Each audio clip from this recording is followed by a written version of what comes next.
si alguien quiere hacer alguna pregunta respecto de alguna otra cosa, a ver, lo puede hacer ahora mientras preparo los iconos de clase y comenzamos a compartir pantalla.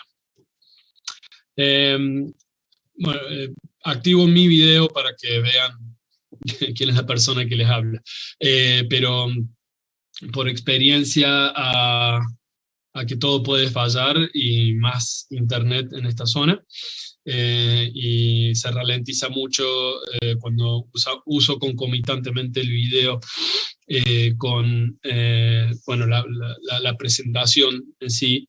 Voy a detener mi video, luego lo reinicio cuando finalizo esto, por si quieren, perdón, por si quieren preguntar ciertas dudas y las respondo. Pero voy a apagar el video para tratar de mejorar la calidad de la presentación y que no se trabe demasiado. También, por favor, siéntase libre de llamarme la atención sobre esto. Primera pregunta, ¿el tono de voz se escucha bien? ¿Es algo que se puede escuchar bien? Sí, profe. Sí, profe. Profe, se escucha bien. Bien, gracias. Bueno, vamos a dar comienzo entonces.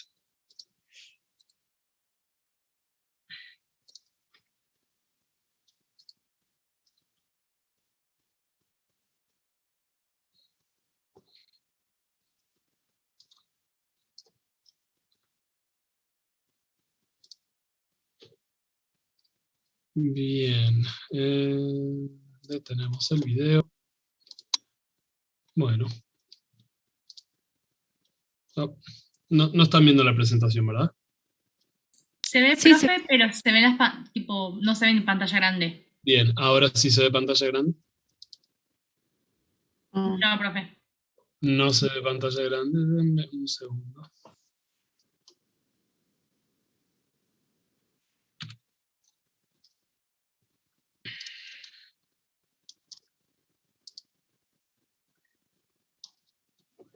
Ay, sí, profe.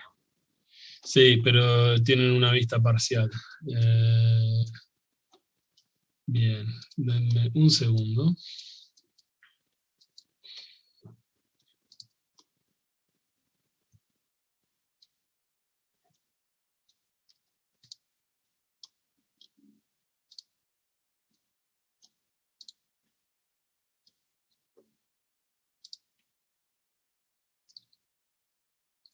Ahí tampoco se ve, ¿no? No, profe. Sí, gracias por señalar que es ahí.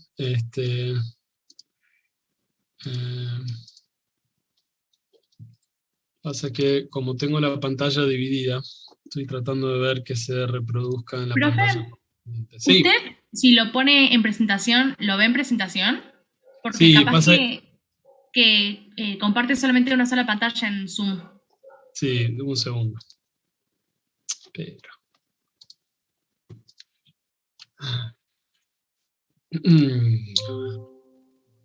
Principal, a ver. Sí. Ahora. Ahí lo tienen que ver en pantalla completa, ¿verdad? Sí, profe, sí, se ve. perfecto. Bien. Bien, perfecto. Entonces comenzamos. Voy a ir... Profe, se ve sí. un poco cortada la imagen. Sí, profe, se ve cuadrada. Entonces lo voy a compartir nuevamente. Voy a salir, dejé de compartir pantalla para organizar.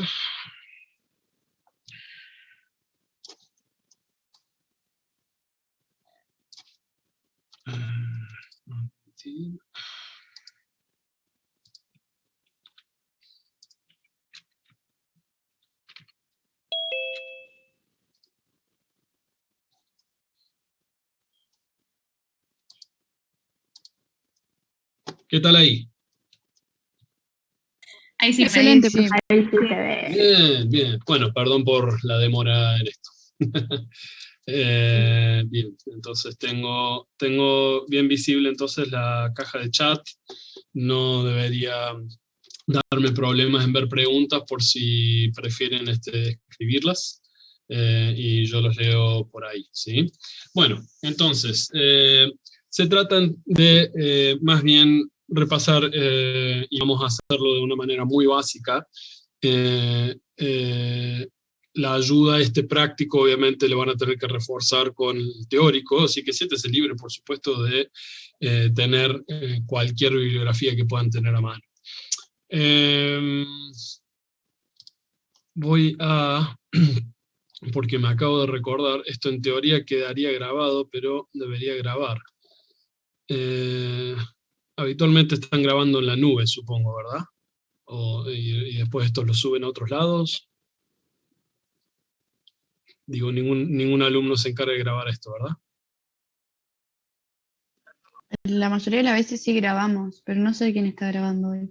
Las graban ustedes. Bueno, yo voy a poner grabar en la nube, y si me llegan a retar del departamento de la Facultad de Medicina, veremos. Bueno, ahora ahí sí podemos pasar la diapositiva. Perfecto. Entonces el punto número 1 hace esta pequeña reseña sobre el corazón siendo un órgano necesitado de un flujo constante, que esta es la palabra clave en cuanto a el tipo de necesidad que va a tener este órgano para mantener lo que es el objetivo principal de el famoso volumen minuto adecuado para la perfusión no solamente del corazón, sino también para el resto del cuerpo. Entonces, el corazón, siendo este órgano tan noble, es justamente que se encarga de ser el encargado de la distribución de oxígeno y nutrientes a una constante que va a estar justamente limitada o más bien regulada por distintos momentos y funciones fisiológicas. Entonces ya desde el arranque tenemos amplias diferencias sobre cómo va a funcionar un corazón bajo estrés y en estado de reposo, ¿sí? Y estas son dos grandes diferencias que se consideran fisiológicas, es decir, no es un estado patológico, no estamos hablando del corazón enfermo, con algún tipo de falla, o en el estado en el cual por algún tipo de enfermedad coronaria no tenemos una adecuada oferta de oxígeno para el miocardio. Así que siempre cuando hablamos del estrés fisiológico, justamente habla sobre el incremento de una demanda metabólica que se diferencia a aquel que requerimos en un estado de reposo. Entonces, desde el vamos, ¿sí? Estamos hablando sobre cómo el miocardio normal en un estado de reposo utiliza FFA. ¿Qué es FFA? Ácidos grasos libres. Ácidos grasos libres, ¿sí? En inglés, Free Fatty Acids, como el sustrato principal para la producción de ATP. Y cómo en el estado de mayor demanda fisiológica utiliza glucosa. Entonces esto ya nos hace acordar a algo que está bastante visto.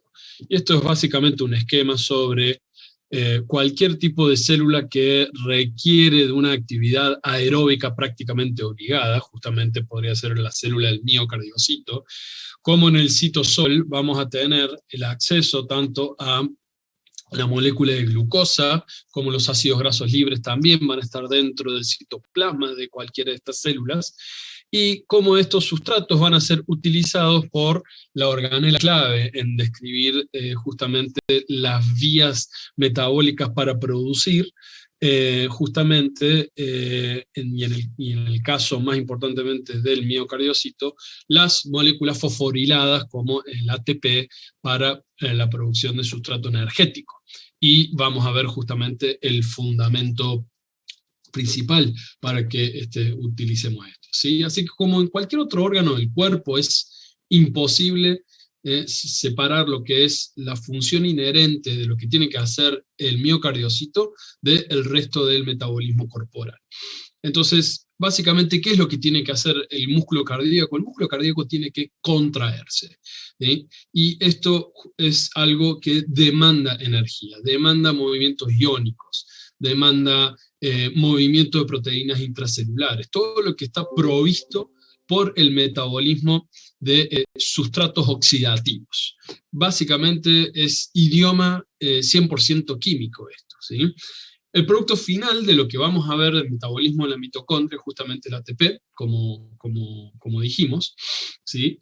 Y cómo esto va a ser directamente proporcional al flujo de esta energía metabólica, dado tanto por los nutrientes que vamos a obtener, y ya dijimos que básicamente son dos, siendo la glucosa y los ácidos grasos.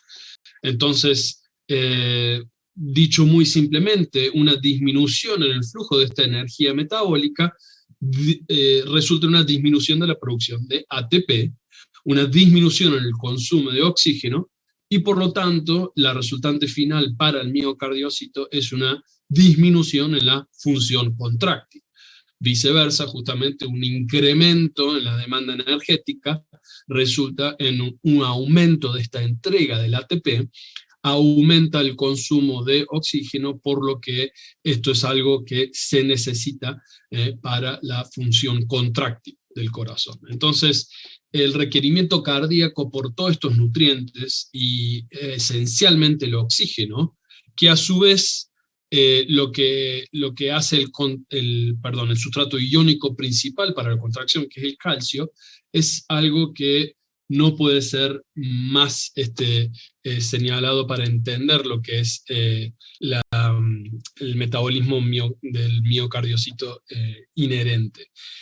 Así que volviendo a qué es lo que sabemos cuando estamos hablando de qué es lo que me provee la beta oxidación, ¿sí? De un ácido graso, o lo que es la oxidación de la glucosa, y básicamente es esta cantidad de ATP que es generado por estos dos sustratos, y justamente cómo las vías metabólicas van a ser provistas básicamente por la NAD y el FAD en su estado reducido o oxidado, y cómo estos van a ser los proveyentes principales de el ATP. Entonces, básicamente, esto es el esquema, ¿sí?, de qué es lo que necesita el corazón, desde lo que es la circulación corporal básica, la perfusión miocárdica, y cómo esto se va a traducir a nivel intracelular desde el ciclo de Krebs, que me va a justamente dar el calcio que necesita, y ya todo esto coloreado en contorno rojo es lo que sucede dentro de la mitocondria, el calcio que necesita la célula, que había dicho, las formas reducidas de tanto NAD y FAD, la producción del gradiente de protones para la eventual formación de ATP y fosfocreatina, que justo con el calcio van a hacer a lo que se llama la formación de conexión de los puentes, ¿sí? Y cuando estamos hablando de puentes de moléculas, ¿de qué moléculas estamos hablando en el caso de la contracción muscular de la célula cardíaca?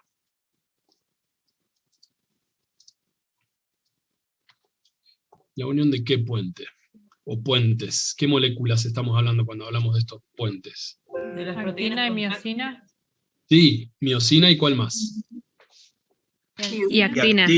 Exactamente. Entonces todos estos, ¿sí?, si recordarán, no lo traje a colación para esta clase, pero si recordarán justamente el esquema molecular de los filamentos gruesos y finos, respectivamente miosina y actina, y la configuración de estos, en los cuales tenemos lo que se llama el cuplaje o la formación de puentes, están justamente dependiendo de la disponibilidad de calcio, de la modificación de la molécula de tropomiosina, para que justamente las cabezas de la miosina pueden formar justamente estos puentes. Y entonces vean que este es un lindo esquema que habla sobre los objetivos en cuanto a las dinámicas metabólicas del corazón y a la participación inigualable de lo que es la mitocondria, ¿sí? Y cómo es la participación de esto que van a tener resumido en su esquema. Entonces pueden comparar el esquema, como para volver a la pregunta que se hace, que es analizar el modelo que tienen ahí, completando los mecanismos específicos de transporte a través de la membrana para los sustratos para la producción de ATP. Bueno, no hace más que hablar sobre esto, ¿sí?, que básicamente son ya dijimos, fundamentalmente glucosa y fundamentalmente ácidos grasos libres que están en la circulación. Esto justamente es la membrana el capilar con respecto a la célula, y cómo estos van a atravesar a través de los distintos transportadores, ¿sí? En este caso, GLUT1 y 4, ¿sí? Para la glucosa, y los transportadores de ácidos grasos libres en la membrana celular, que son de diversas moléculas. Entonces estos van a sufrir distintas modificaciones por vías metabólicas ya bastante repasadas por ustedes, que no vamos a tener demasiada énfasis en esto, pero simplemente recordar de cómo vamos a tener la utilización de la vía de la glicólisis o glucólisis, que acá la tenemos justamente vista en cuanto a la glucosa 6-fosfatasa y a su transformación de glucógeno.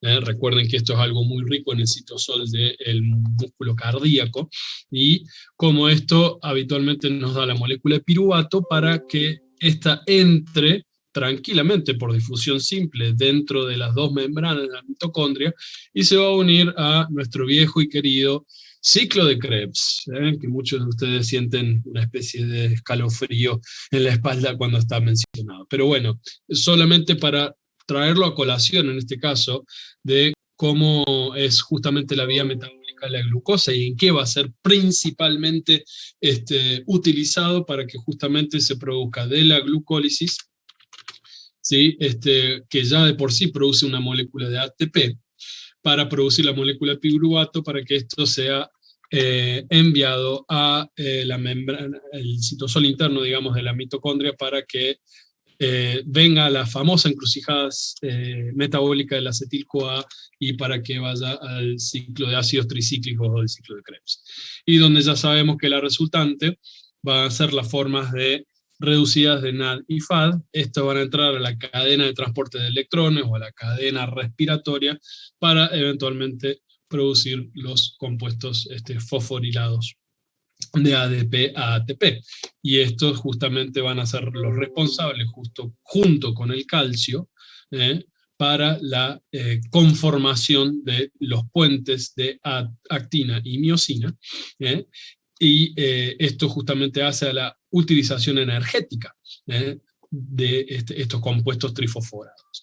Y lo que es importantísimo, y esto es un poco la diferencia, y probablemente sea algo muy importante para establecer en el metabolismo intracelular miocárdico, es que justamente el estímulo de calcio citosólico, que es justamente producido por estas vías metabólicas, junto con el ATP, hacen que en el retículo sarcoplásmico del miocardiocito, el CERCA, se libere justamente calcio y tenga esa disponibilidad para satisfacer la demanda del miocardiocito y para poder hacer una contracción en el momento que lo requiera. Entonces, esto es básicamente el resumen de las vías metabólicas a través del glucógeno, perdón, de la glucosa, cuando es utilizada por la mitocondria del miocardiocito. Y vale aclarar que el miocardiocito justamente es una célula muy rica y muy abundante en mitocondrias, para que se pueda llegar a dar de manera lo menos saturable posible todos estos mecanismos de aporte y transformación de nutrientes en energía para la contracción. Los ácidos grasos libres, entonces, sí, van a ser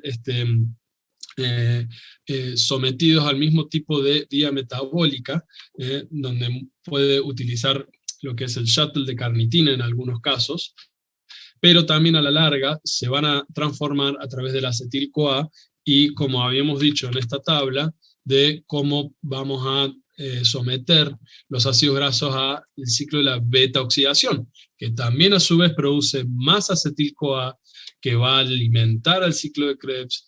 La beta-oxidación de por sí deja un NAD reducido, que junto con lo que produce con el ciclo de Krebs, nuevamente pasa por la cadena de electrones o respiratoria, para que el intermediario metabólico final sea justamente la producción de ATP, y como habíamos dicho, no solamente la producción de ATP, sino también la contribución para que se produzca la creatinfosfoquinasa, que es justamente con lo que va a producir la fosforilación, ¿sí?, de las cadenas alfa y beta de los complejos de miosina. Entonces, esto es algo que estoy diciendo muy resumidamente y estoy poniendo otros gráficos del que se ponen ahí en el trabajo práctico para un poco ordenar, porque yo creo que esto es una linda manera esquemática de decir qué es lo que primero tenemos que hacer. Tenemos que tener sustratos disponibles. Y ya dijimos que hay un balance de utilización del sustrato en pos A mayor a en un estado de reposo, y cómo se va a incrementar la utilización del sustrato de glucosa cuando tenemos algún tipo de mayor exigencia miocárdica.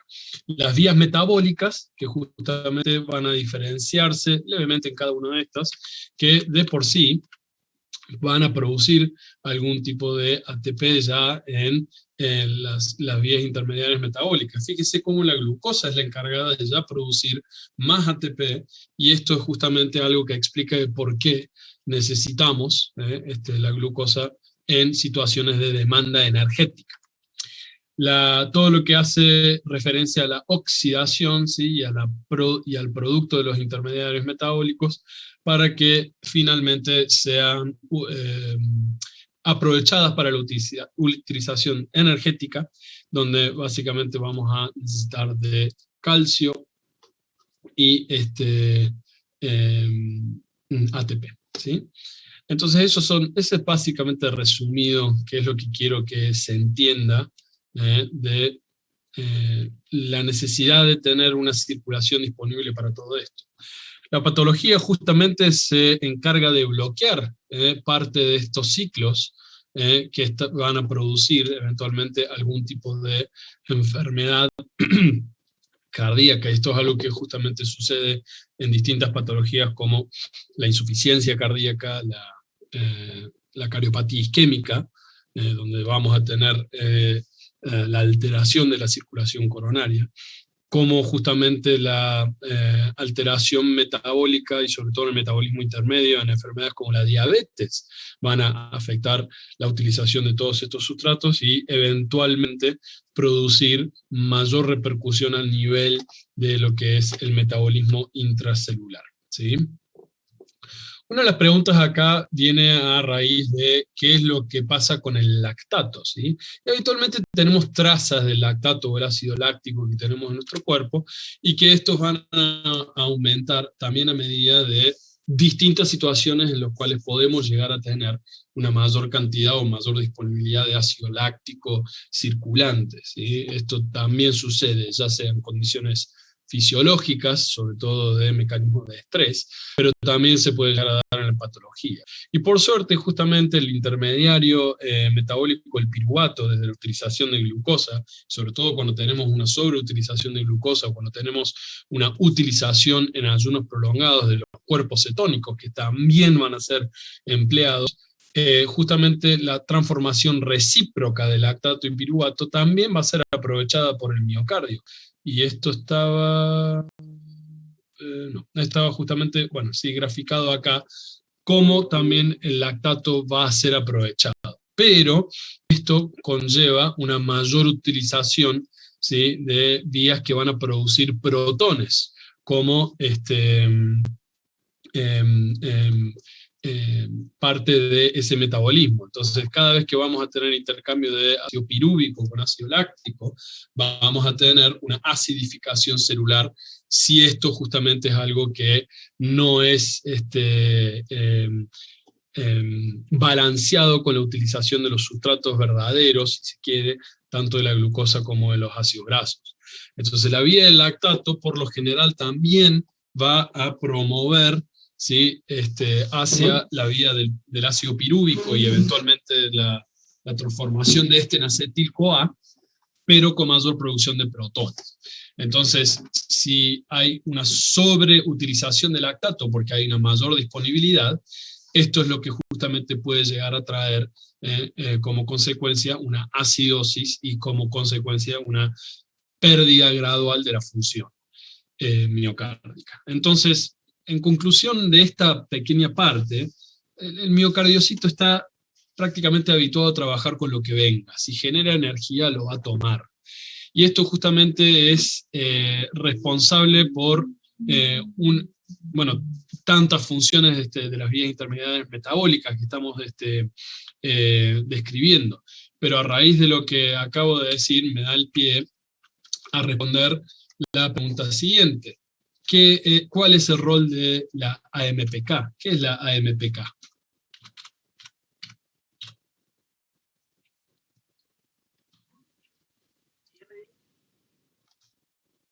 ¿Sí? Se cortó el audio de un intento de respuesta.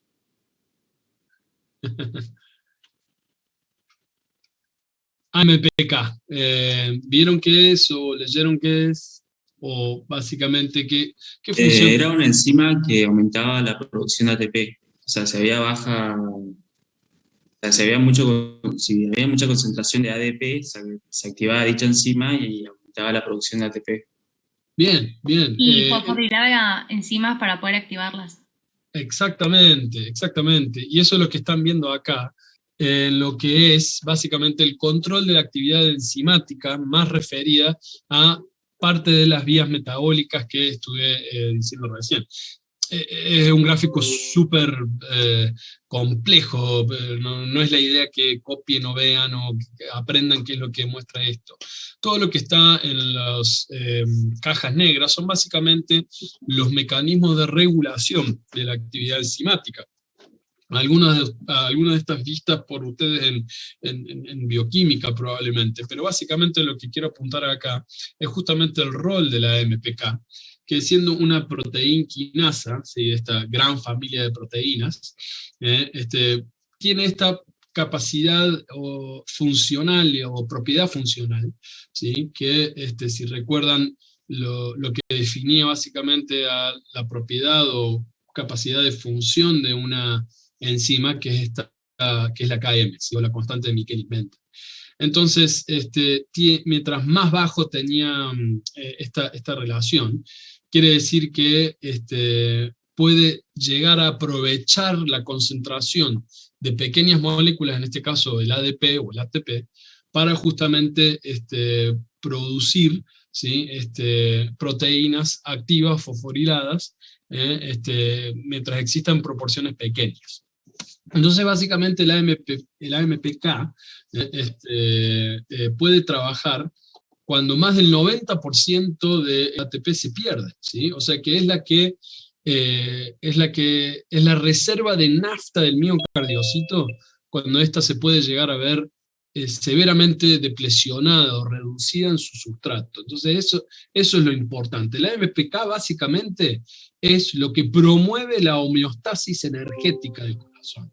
Está constantemente monitoreando y haciendo el sensor del estatus energético de la célula, y justamente es cuando ocurre este desbalance energético que resulta en la producción disminuida de ATP, o al revés, cuando hay un consumo acelerado o aumentado del ATP, ¿sí? Entonces básicamente funciona como la cisterna del tanque de agua, cuando está disminuyendo la presión de la red, es lo que justamente se pone en marcha para seguir proveyendo, por ejemplo, de agua a una casa. Bueno, ese es el AMPK, básicamente, ¿sí? Es estimulado por la presencia de AMP y ADP, y por supuesto está inhibido por la presencia de ATP.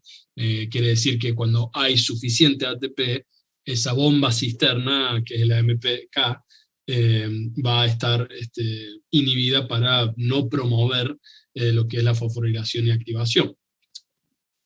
Pero esto es justamente lo que hace cuando hay un aumento en la relación AMP-ATP. Entonces, restaura, ¿sí?, este AMPK la carga energética de la célula, inhibiendo todas aquellas vías metabólicas que van hacia el consumo del ATP biosintético, ¿sí?, y estimula todas aquellas vías que generan el ATP. Básicamente mejora el consumo de glucosa, va a estimular la glicólisis o glucólisis, y va a estimular la oxidación de ácidos grasos, ¿de acuerdo?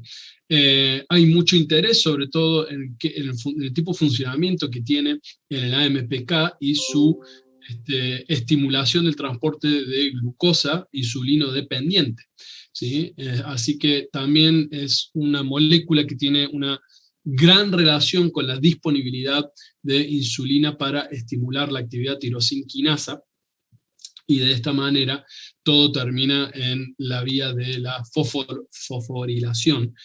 No solamente estamos hablando, claro está, desde el punto de vista de la célula cardíaca, sino que esto también ocurre, por ejemplo, en el músculo esquelético, ¿sí? O sea que básicamente es muy similar a la función de esta proteína quinasa, de qué rol cumple en el miocardiocito y sobre todo en otros lugares, fundamentalmente el músculo esquelético. Entonces básicamente es algo que tiene una gran importancia en momentos de alta demanda metabólica de oxígeno, porque justamente mantiene un aporte constante de proteínas fosforiladas para la creación de energía, ¿sí? Todo esto es clásica primera y segunda ley de la termodinámica, ¿sí? Si no hay energía se crea.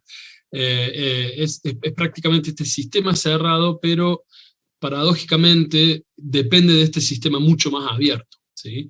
Así que lo que es el metabolismo cardíaco no puede en sí separarse del resto el resto de la vía metabólica del cuerpo, pero el organismo es sabio en esto.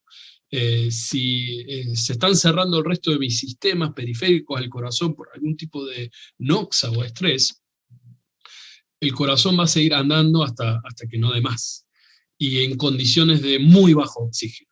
Y es algo que lo regula básicamente cerrando la circulación a lugares que no lo necesitan, y el flujo coronario es justamente activado para que todas estas vías metabólicas sean las principales que queden funcionando, sobre todo en situaciones de, como ya dije, enfermedad severa o noxa o estrés severo, ¿sí?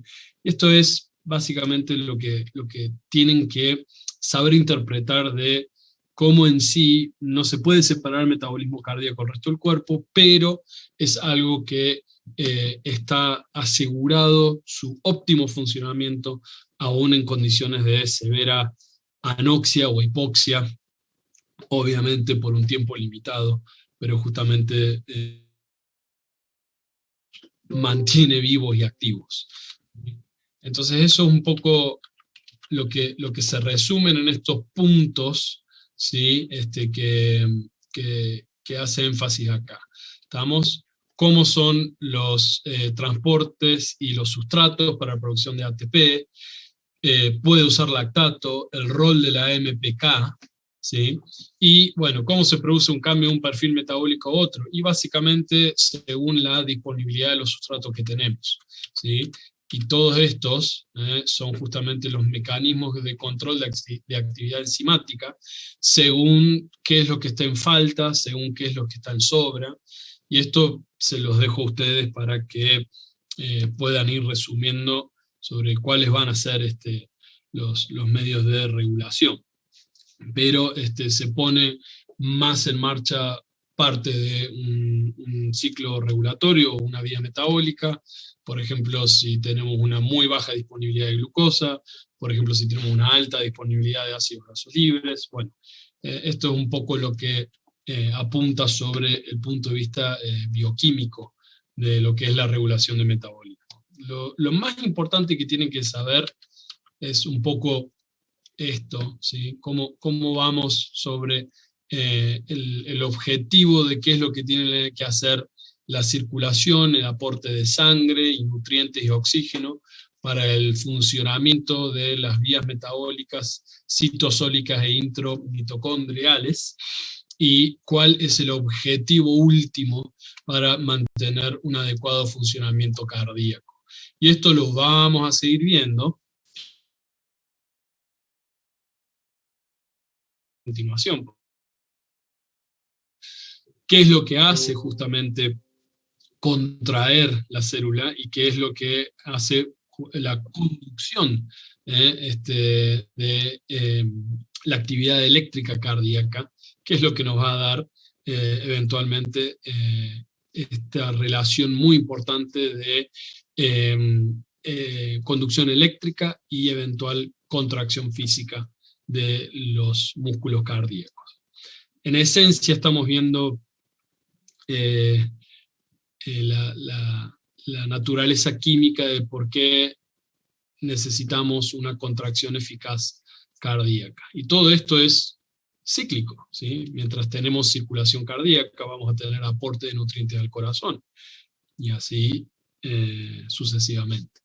Bien, esto es el resumen definitivo de lo que ustedes tienen que conocer, saber, y básicamente tratar de poder describir la idea general detrás de lo que es el metabolismo intrínseco del miocardio para la generación de energía.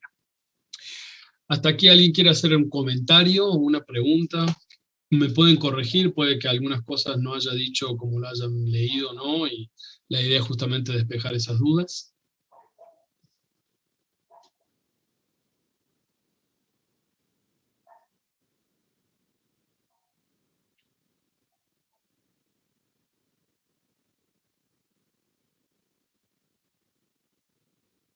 Bueno, eso por suerte está cubierto en los puntos que siguen en el práctico, ¿eh?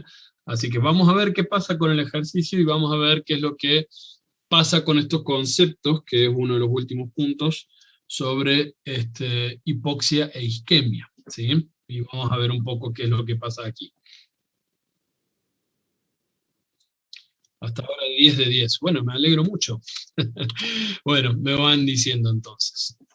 Entonces, se trata de que nuestro miocardio básicamente no puede quedarse sin oxígeno, o al menos no puede quedarse sin oxígeno por mucho tiempo, vamos a aclararlo de esa manera. Por suerte es algo que ante la mínima escasez, mínima falta de oferta de este metabolito tan importante, produce una activación de una serie de ciclos de adaptación para que uno pueda llegar a evitar el mal funcionamiento de una actividad contráctil fundamental para la vida humana. Entonces vamos a tener estos determinantes del consumo de oxígeno miocárdico.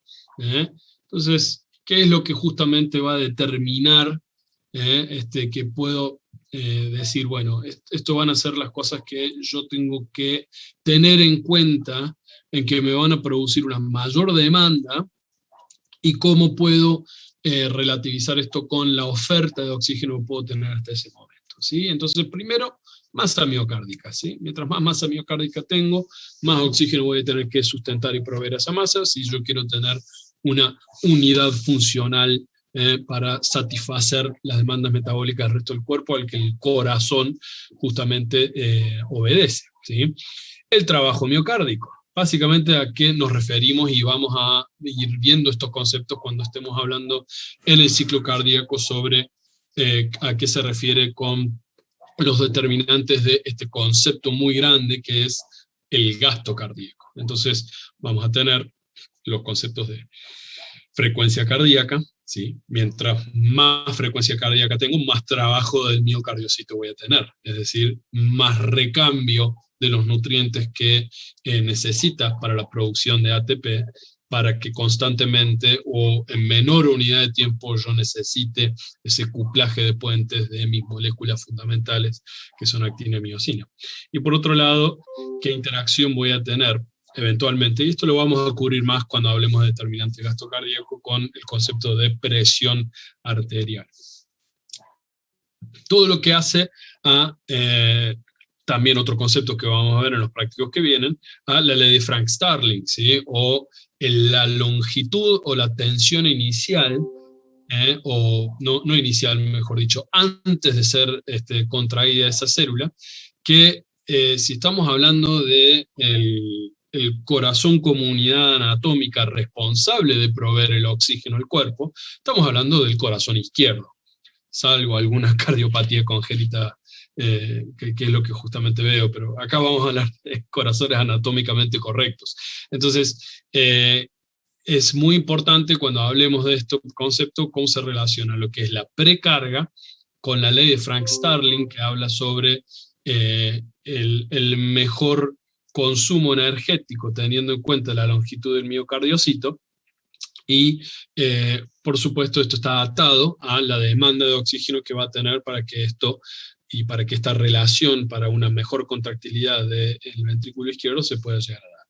Y el estatus inotrópico, ¿sí? El inotropismo es justamente la capacidad de contracción que puede llegar a tener mi corazón, ¿sí?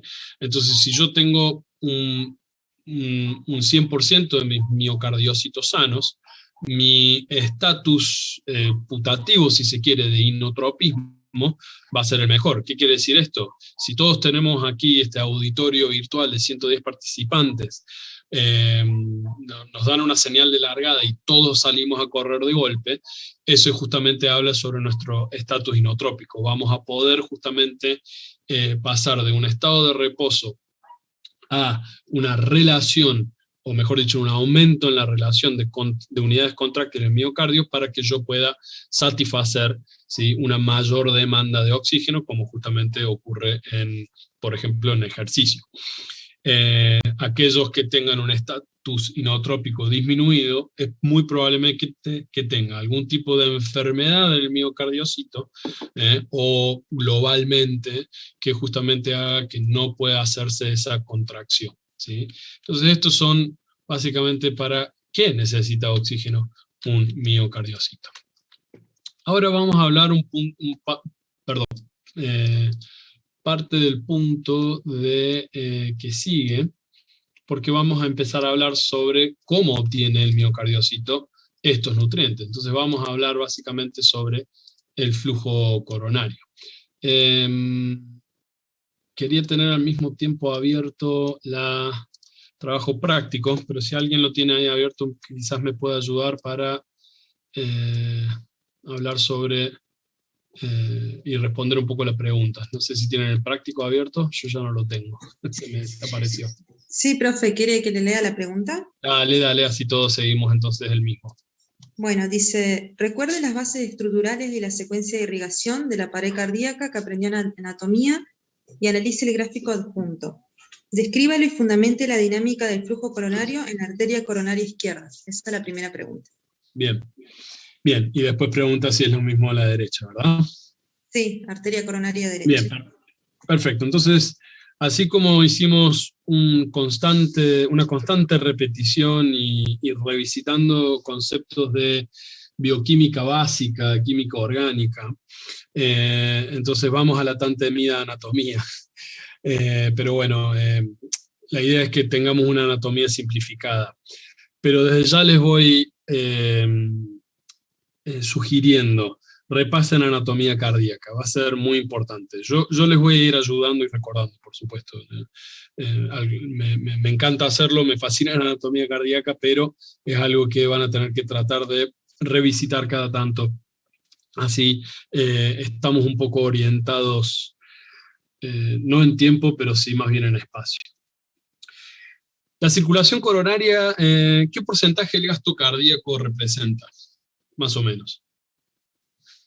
Puede ser como el 7% por ahí. 7%, muy bien.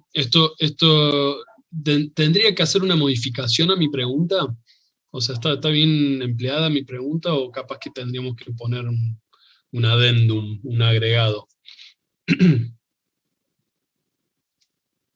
¿Se entiende, profe, la pregunta?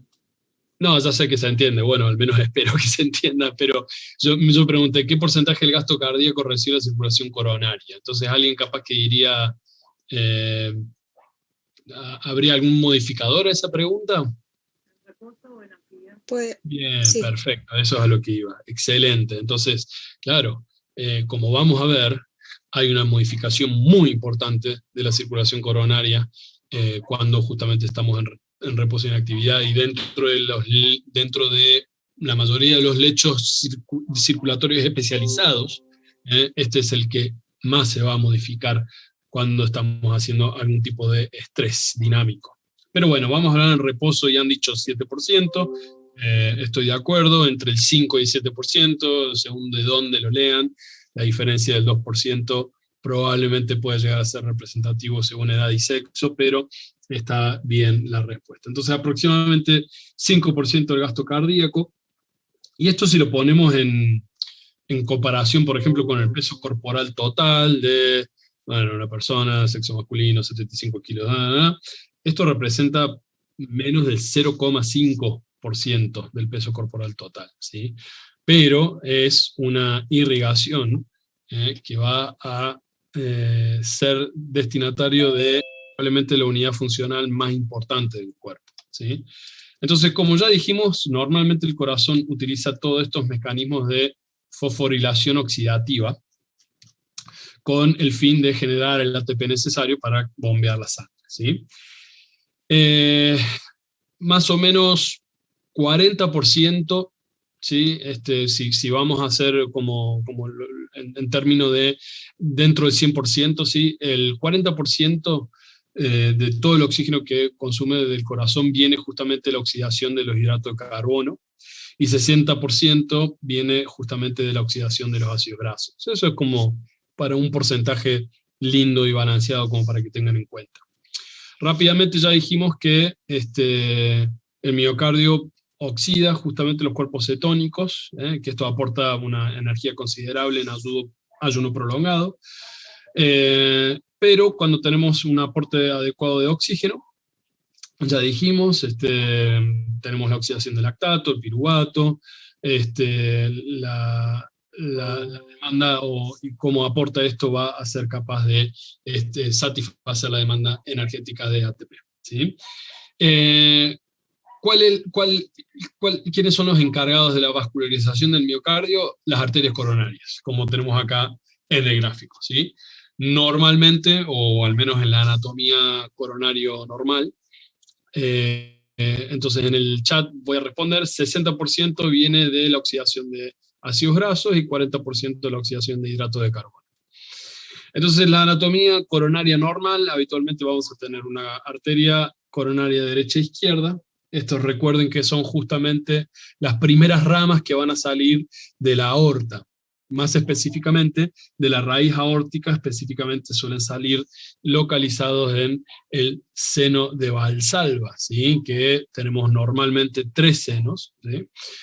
O 3 senos relacionados a las valvas aórticas, que normalmente son 3, y vamos a tener un seno para la coronaria derecha y otro para la coronaria izquierda. Muy básicamente, sin entrar en lo que es la anatomía segmentaria miocárdica, que no es un objetivo de ustedes en este punto, la coronaria izquierda va a irrigar gran parte o la mayoría de lo que es el ventrículo y aurícula izquierda, y concomitantemente lo mismo sucede con el territorio irrigado por la coronaria derecha, encargándose de la vascularización de tanto ventrículos y aurículas del lado derecho. Sí, tienen que saber que hay una ramificación importante de la arteria coronaria izquierda, que se va a ramificar aproximadamente a unos 2 centímetros de su nacimiento del seno de Valsalva en la arteria circunfleja, y la arteria descendente anterior, que habitualmente se baja hacia el ápex, ramifica a lo que es tabique o el septum interventricular. Es muy importante tener en cuenta que si bien ponemos un esquema de esta manera de la vascularización, donde decimos, bueno, que pobre, como que poca es la vascularización coronaria, acá justamente incluí un gráfico sobre lo importante del concepto que tenemos la macrovasculatura coronaria, y aún más importante probablemente es la microvasculatura coronaria. Todos estos ovillitos como que se ven borroneados es el aporte principal para la nutrición adecuada de cómo justamente hacemos llegar esos nutrientes tan importantes que acabamos de describir para la función miocárdica. Así que hablamos mucho sobre la enfermedad coronaria macroscópica, sobre cómo en el interior de la luz de estos vasos vamos a tener las famosas placas de colesterol que disminuyen la circulación, pero es muy importante establecer que tenemos cada vez más información sobre cómo los estados normalmente asimilados como enfermedad metabólica u obesidad o prediabetes, si se quiere, afectan la microvasculatura y el corazón se empieza a enfermar justamente en esos términos. Pero vamos a justamente qué es entonces lo importante del resto de la vasculatura del corazón. Entonces, así como tenemos un sistema arterial que irriga, por supuesto que tenemos un sistema venoso que lo drena, ¿sí? Entonces las venas cardíacas, sobre todo las que se ven macroscópicamente en la anatomía cardíaca, la vena cardíaca mayor, que discurre paralelo a la descendente anterior, y lo que es el seno coronario, que algunos incluso lo llaman al seno coronario como la quinta cavidad cardíaca por ciertas propiedades metabólicas que tiene esto. Pero bueno, en fin, es puramente anecdótico. ¿Y dónde drena toda la parte venosa del corazón? ¿Hacia dónde va? A la aurícula derecha. Bien, doctora, excelente. A la aurícula derecha, como todo el drenaje, ¿sí?, del resto del cuerpo. ¿Estamos? Entonces la aurícula derecha no solamente recibe el drenaje, como ven acá, de la vena cava inferior y de la superior, sino que también recibe, ¿sí?, parte del aporte del drenaje venoso del seno coronario. Entonces el flujo sanguíneo, como ya dijimos, o ya se mencionó en otros lechos vasculares sistémicos, prácticamente va en paralelo al perfil de la presión aórtica, ¿sí? Entonces vamos a repasar cómo es la curva aórtica, pero seguramente en algún lugar la pueden haber visto, ¿sí? Tenemos el pico sistólico y la disminución diastólica, ¿sí? Pero el flujo de la circulación coronaria es un poquito más paradojal que de la aorta, y eso justamente lo pueden ver en el gráfico que tienen ahí en el práctico. Entonces el perfil de este flujo sanguíneo depende tanto de la presión de perfusión de la aorta, por supuesto, ¿sí?, pero también va a depender de la compresión extravascular, que está dado justamente por la contracción ventricular, y más importantemente el ventrículo izquierdo. Si vamos a analizar el flujo sanguíneo en la arteria coronaria, ¿sí?, y acá estamos justamente comparando, acá tenemos la curva aórtica normal. Me había olvidado que había puesto esto. Esta es la curva aórtica normal, ¿sí? Tenemos el ascenso, ¿sí?, del pico de presión, y por tanto, cuando transcurre el flujo intraaórtico, y cómo justamente esto va bajando durante el periodo diastólico. Las barras y colores hacen referencia a distintas partes del ciclo cardíaco que no quiero que aprendan desde ya que vamos a repasarlo justamente en el práctico de ciclo cardíaco. Pero como estaba diciendo, es casi a la inversa de lo que sucede cuando vamos a tener la mayor perfusión aórtica durante la sístole, y cómo justamente el flujo coronario, en mililitros por minuto acá descrito, disminuye importantemente. ¿Y por qué es esto? ¿Por qué creen que pasa que durante la sístole tenemos una disminución muy importante del flujo coronario, sobre todo viendo la coronaria izquierda? Porque cuando se contrae el ventrículo se comprimen las arterias y no permiten el flujo. O sea, permiten en menor medida. Perfecto. Entonces, lo que tenemos acá en esta barra roja es un periodo muy corto que se llama contracción isovolumétrica. Si tuviéramos en paralelo una curva de presión ventricular, mejor dicho intraventricular, la curva haría esto, ¿sí? Rápidamente asciende en este punto para que esta delimitante, o el límite entre lo que es el comienzo de la sístole, o también denominada protosístole, el sufijo proto significa cerca, y vamos a tener por contraparte el prefijo, perdón. Y vamos a tener por contraparte el prefijo tele, que significa lejos. Entonces, la parte cercana o del inicio de la sístole o protosístole se da donde todas las válvulas cardíacas están cerradas y lo único que hay Es una ganancia de presión muy alta dentro del ventrículo. Y si la presión dentro del ventrículo asciende, quiere decir que este es el momento de mayor contracción al unísono miocárdico que tenemos. Entonces, justamente esta fuerza, la contracción isovolumétrica del VI, del ventrículo izquierdo, comprime a los vasos coronarios izquierdos, y la presión aórtica en este momento aún no empezó a elevarse. Fíjense acá cómo está la presión aórtica.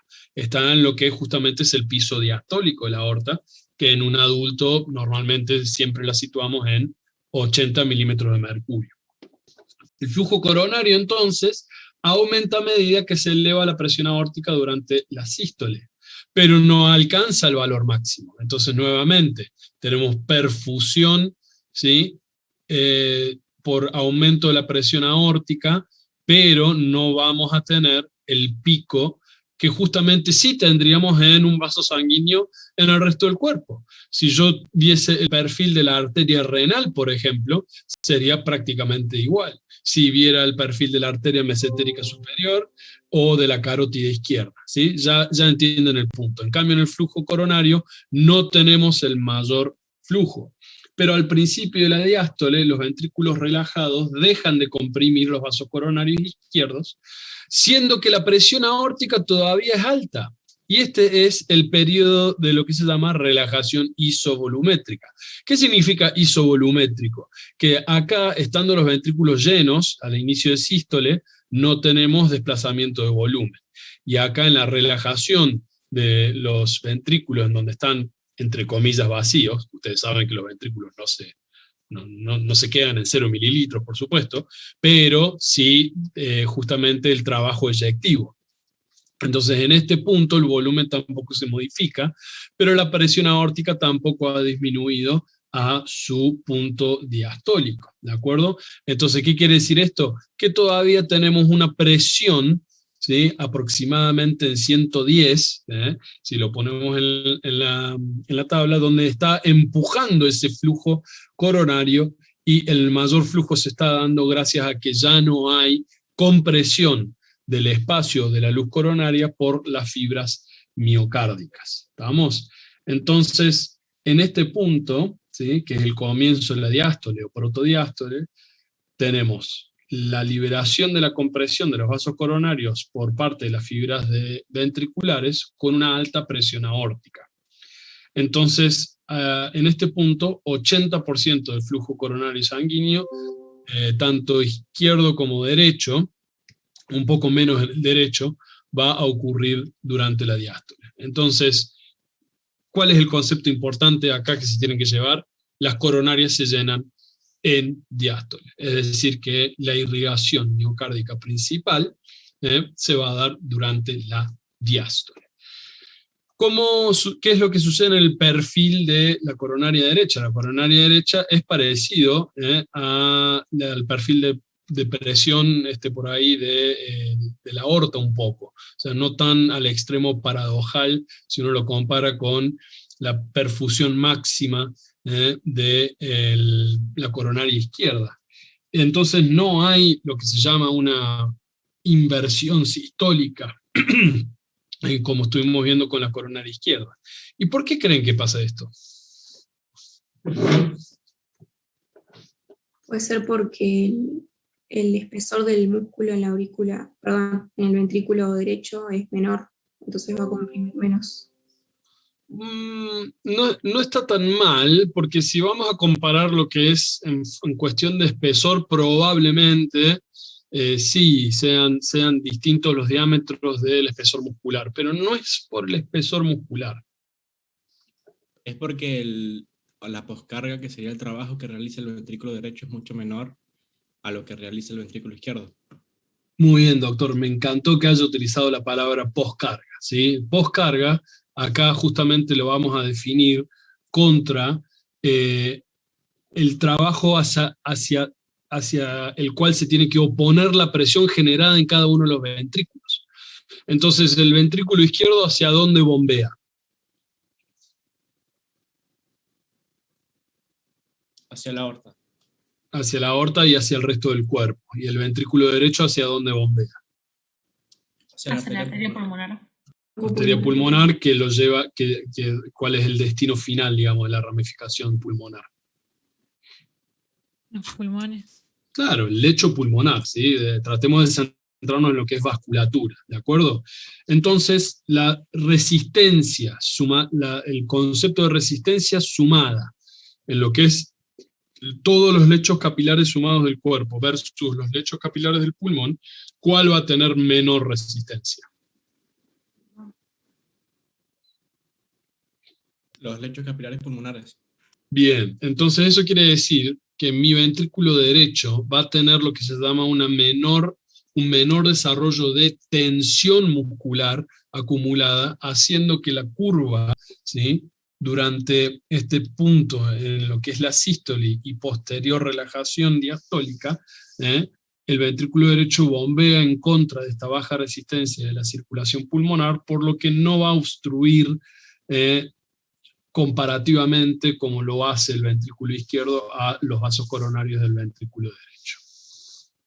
Este impacto de la contracción durante la sístole en la perfusión de vasos coronarios izquierdos, ¿sí?, es importante tenerlos en cuenta cuando podemos llegar a tener distintos estadios, ya sea fisiológicos o patológicos. Entonces, cuando tenemos un aumento en la frecuencia cardíaca, eso es básicamente algo que se va a realmente ver cómo se puede llegar a satisfacer el flujo sanguíneo miocárdico. ¿Cómo lo hace? Los cambios de frecuencia cardíaca, ¿qué es lo que va a afectar prácticamente? Y esto es lo que muestran los gráficos acá. ¿Cuál es la relación entre lo que es cambio de frecuencia cardíaca y duración de flujo coronario? Puede ser que a mayor frecuencia disminuye el tiempo de diástole. Bien, doctor. Va a haber Esa una menor es irrigación coronaria. exactamente, esa es la respuesta correcta. Los cambios de frecuencia cardíaca van a afectar a la duración de la diástole más que a la duración de la sístole. Normalmente en el ciclo cardíaco el periodo diastólico es muy largo comparado al de la sístole, ¿sí?, más o menos en una relación de 70-30%. Durante la taquicardia, sí. Perdón, eso era lo que mencionaba el libro, como que se daba, por ejemplo, cuando hacíamos ejercicio o estábamos en periodo de estrés. Claro, exactamente. Tanto el ejercicio como el periodo de estrés, y ahora vamos a ver cuando estemos hablando sobre fisiología del ejercicio, sobre el corazón, vamos a tener lo que se llama un aumento de la frecuencia cardíaca. ¿Cómo llamamos esto en medicina? Taquicardia. Bien, entonces cuando tenemos taquicardia, disminuye la fracción del ciclo cardíaco que está invertida en la diástole. Y de esta manera se minimiza el tiempo disponible para la perfusión coronaria izquierda, sobre todo, máximo. La coronaria derecha no va a tener, nuevamente insisto, por la tensión miocárdica que se ejerce. Entonces, realmente la diferencia de presión de perfusión va a ser notablemente variada sobre el territorio del lecho de la coronaria izquierda. Si tenemos un corazón sano, entonces, los vasos coronarios se pueden dilatar de manera adecuada en respuesta a estas señales metabólicas que ya vamos a ver, que es lo que hacen el aumento del trabajo cardíaco. Y esto compensa justamente los efectos negativos del acortamiento diastólico, ¿sí? Entonces, ¿qué tipo de patología coronaria puede llegar a ser muy peligrosa si está el corazón ante un estrés constante? Es decir, estás prácticamente taquicardia todo el tiempo. ¿Una aterosclerosis o una trombosis? Exactamente. Si yo tengo una reducción muy importante de la luz de la arteria coronaria, que ya de por sí no puede hacer una entrega eficaz en diástole en lo que es en reposo, si yo exijo aún más el trabajo cardíaco generando taquicardia, voy a tener muchísimo menos flujo en ese momento. Entonces, por eso en personas con ciertos factores de riesgo, mayores de 50 años, tabaquistas, diabéticos, todos factores de riesgo para que tengamos o para que se tenga una enfermedad coronaria, si son sedentarios, van en auto de la casa a la oficina, trabajan sentados 8 horas, vuelven a la casa, ven tele, comen a dormir y así repetitivamente, el corazón nunca está en una situación de estrés. Y muy silenciosamente, esa aterosclerosis que mencionó el doctor, se va apilando poco a poco. Entonces, con el mínimo estrés, por ejemplo, esta persona ha mantenido un sedentarismo por meses, silenciosamente se acumula esa oclusión coronaria y de repente va a jugar al fútbol, completamente sin ningún tipo de preparación física. Y ahí justamente es donde se dan los infartos, ¿sí? Entonces, ahí justamente también parte de lo que hacen mis colegas en cardiología de adultos, así es, doctor Valdebenito, así que trate de mantener una vida sana, dejen el pucho y hagan algún tipo de actividad física por lo menos constante y consistente, ¿sí? Así que es importante entender que justamente en este tipo de patologías, mientras más impedimento nutricional durante la diástole va a tener el miocardiocito, más de manifiesto se va a poner si acortamos ese periodo diastólico, y qué mejor ejemplo que el aumento de la frecuencia cardíaca durante la actividad física. Y a lo que iba justamente con lo que hacían mis colegas adultos, es que en este tipo de personas lo que hacen es lo que se llama un stress test, o una ergometría, o una prueba de esfuerzo que se llama. Entonces, hacen el monitoreo del electrocardiograma, que puede llegar a ser uno de los métodos complementarios en poner de manifiesto una oclusión coronaria, y estos cambios pueden llegar a manifestarse durante el aumento de la frecuencia cardíaca. ¿Y qué pasa en las arritmias?, pregunta la doctora, presumo, Figueroa. La arritmia justamente puede llegar a ser una alteración de la frecuencia cardíaca, ya sea en disminución patológica o aumento patológico. Entonces, si yo tengo una arritmia que hace que el corazón lata muy rápido, también voy a tener justamente alterada, ¿sí?, la oferta de miocardio por el gran acortamiento, ¿sí? Entonces, si yo tengo arritmias que pueden hacer que en reposo tenga una frecuencia cardíaca de más de 170, 180 latidos por minuto, vamos a tener justamente este tipo de alteración. Y por otro lado, hay arritmias extremas, como justamente es la fibrilación ventricular, donde no vamos a tener una contractilidad miocárdica y por lo tanto no vamos a tener una irrigación directamente. Entonces, básicamente, si tenemos una fibrilación ventricular, prácticamente esto, si no se revierte, lleva a la muerte casi inmediatamente, ¿sí? Fibrilación ventricular es básicamente la arritmia final, sobre todo en aquella persona que tiene una muerte súbita. Si han estado un poco siguiendo el mes pasado, hace 2 meses, la Eurocopa, un jugador que en plena cancha tuvo una muerte súbita, muy probablemente inducida por una fibrilación ventricular y eventual asistolia. ¿Por qué se dice arritmia sinusal? Porque habitualmente, fisiológicamente, perdón, el corazón aumenta la frecuencia cardíaca durante la inspiración y disminuye la frecuencia cardíaca durante la expiración. Y esto es un fenómeno que se da fisiológicamente en todos, no es tan puesta de manifiesta en el adulto, pero sí es algo que vemos muy comúnmente de manera exageradamente manifiesta en los niños. Entonces se puede ver, ¿sí?, que el término arritmia en realidad describe a la pérdida de regularidad, y vamos a ver el concepto de regularidad de la frecuencia cardíaca o del pulso en el práctico que viene, pero inducido por la respiración. La alteración surge por estrechamiento de vasos coronarios. Sí, básicamente no un estrechamiento anatómico, aunque sí se puede dar, pero es muy raro, pero básicamente un estrechamiento endoluminal. Entonces sería que la frecuencia cardíaca aumenta la demanda de oxígeno debido a la cantidad elevada que necesito para el proceso de contracción. Exactamente, y lo vamos a ver a continuación. Bien.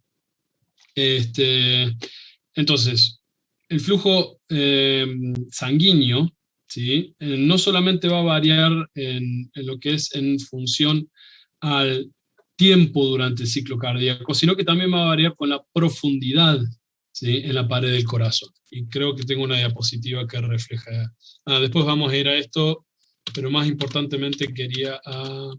no la puse. Oh. Bueno, la sangre, entonces, la disposición de las arterias coronarias son lo que se denominan vasos epicárdicos, ¿sí? Van sobre el miocardio. O sea, si ustedes tienen una muestra del corazón, ¿sí? Un preparado anatómico, mejor dicho, del corazón en la mano, van a ver a simple vista las coronarias, o si tienen la suerte de ver alguna cirugía de corazón abierto y ver latir el corazón ahí, van a ver perfectamente las coronarias sobre la superficie epicárdica. Entonces la sangre, ¿sí? Va a través de estas arterias que penetran desde el epicardio hacia el endocardio. La presión intramuscular es mayor cerca del endocardio durante la sístole y menor cerca del epicardio. En igualdad de estas condiciones, la perfusión del endocardio, ¿sí? Entonces va a ser menor que la del epicardio. Entonces, durante la sístole va a estar más llena la arteria, va a haber mucho más perfusión epicárdica y no tanto del endocardio, ¿sí? El flujo de sangre, sin embargo, al endocardio es más o menos igual que el epicardio, o sea que el endocardio tiene una resistencia vascular menor y un mayor flujo sanguíneo durante la diástole, ¿sí?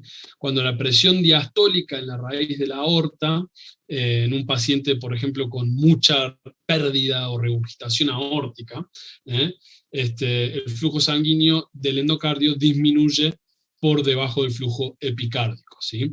Entonces es muy importante que se mantenga bien la presión diastólica para la irrigación del endocardio, ya que acá es donde justamente se encuentra la mayor cantidad de miocitos a perfundir durante la diástole. Entonces, si tenemos una situación, y vamos a analizar este concepto en el práctico, que viene de presión de pulso muy alterada, que habitualmente sucede en una situación patológica que se llama insuficiencia aórtica, va a haber mucho más robo de presión intradiastólica coronaria, afectando así justamente el flujo sanguíneo endocárdico, ¿sí? Entonces, la pared interna del ventrículo, ¿sí? Es la que experimenta las consecuencias más importantes que suceden justamente con la aterosclerosis, ¿sí? o la rigidez de los vasos sanguíneos. Así que hay que tener en cuenta no solamente el tiempo de irrigación, sino que también la profundidad de la irrigación. Y acá justamente tenemos qué es lo que sucede en una situación como la del ejercicio, y cuáles van a ser las condicionantes de la demanda de oxígeno y de la entrega o la oferta de oxígeno. Básicamente lo que hace a la demanda, y esto es lo que justamente postula la doctora Toledo, entonces la frecuencia cardíaca aumenta la demanda de oxígeno por la cantidad elevada que necesito para la contracción. 100% correcto, doctora, ¿sí? Entonces fíjense cómo todo eso es lo que demanda la gran cantidad de oxígeno durante la actividad física o ejercicio o cualquier otra cosa, ¿de acuerdo? Y cuáles van a ser los que van a aportar hasta la contracción de la manera más fácil que lo podemos hacer: aumentar la frecuencia cardíaca. ¿Cómo aumentamos la frecuencia cardíaca? Con el estímulo del sistema nervioso autónomo, más específicamente la cadena simpática, inervando el nodo sinusal con los receptores beta. ¿A través de qué neuroquímico, mediador químico principalmente? ¿Adrenalina puede ser? Noradrenalina y adrenalina. Sí, bien. La respuesta más correcta es noradrenalina, ¿sí? Ya que es la que justamente va a actuar en la mayoría en los receptores beta del nodo sinoatrial o del nodo sinusal, ¿sí? ¿Y por qué decimos el nodo sinusal? ¿Cuál es la función del nodo sinusal?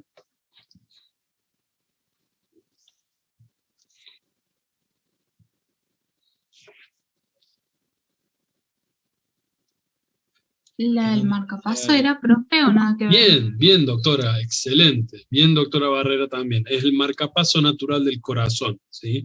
Básicamente tiene la función, y que vamos a explorar el concepto práctico que viene, del cronotropismo, es decir, cómo podemos modificar la acción cardíaca a través del aumento o disminución, pero en este caso estimulada por el sistema simpático, de el aumento de la frecuencia cardíaca, ¿sí? Y los otros receptores que van a estar justamente tomando el rol activo, ¿sí?, para la acción de el mayor aumento de presión de perfusión intracoronaria, van a ser los receptores alfa, ¿sí?, presentes en las arterias transmurales y en la microvasculatura, y así también el mismo músculo cardíaco, que en el miocardio también tiene los mismos receptores beta que tienen nodo sinoauricular y que van a responder básicamente a la presencia de la norepinefrina o noradrenalina. ¿De acuerdo? Creo que esta parte concluía porque ya establecimos entonces la correlación diástole y perfusión coronaria con aumento de la presión cardíaca. Las características funcionales de la circulación cardíaca, esto se los voy a dejar a que ustedes hagan el cuadro comparativo a ustedes. O sea, básicamente lo que es bueno que hagan es cuáles van a ser los controles metabólicos locales, y si quieren pueden completar un cuadro que comprenda la circulación cerebral, músculo esquelético, renal. Esto lo pueden ir haciendo a medida que vamos avanzando en las unidades. Pero básicamente el control metabólico local coronario, ¿sí?, es el mecanismo más importante.